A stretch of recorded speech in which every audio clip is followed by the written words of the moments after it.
So when I woke up, I told my wife what I'd seen, and in the dream, it was pretty specific. It was this girl who I thought I had seen before in a article cover from 1985 or 1984, and that's really it. It was just some girl.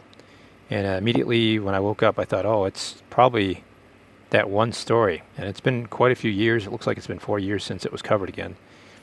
And I do remember saying, we got to get out. We got to get out. And I remember thinking when I was waking up, we got to get out of here. And I thought it was pretty odd. I figured if it was about Afghanistan, well, we are getting out of there. So no big deal. It's not something I cared to post. There was a lot of alerts about ISIS and possible threats already the night before. So I figured it could have been just a trigger. Nothing I can say about that. I do remember saying it to my wife. She remembers clearly me waking up and telling her.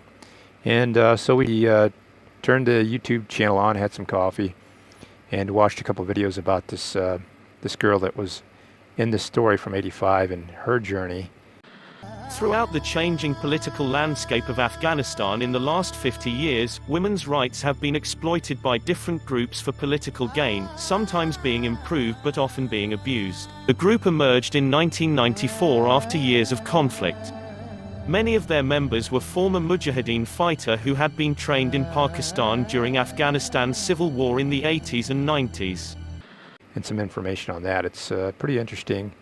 Does give you insight, and it kind of gave me insight on where we're at right now. That 4 U.S. Marines were killed in that explosion outside Abbey Gate.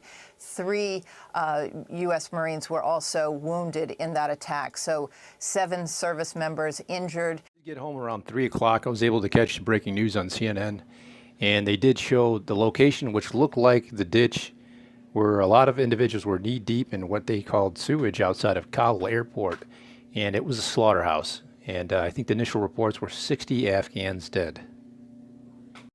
So I'm not sure what it means, maybe absolutely nothing, but we might have just hit a deadline, and it might be that we might have to think pretty fluidly at this point in time in the operation. And I'm hoping the administration, the military, is wise to this, because this could be just the beginning, and it's pretty unfortunate. So let's hope not. Maybe this is enough blood where any parties involved would decide that they don't want to strike a second time,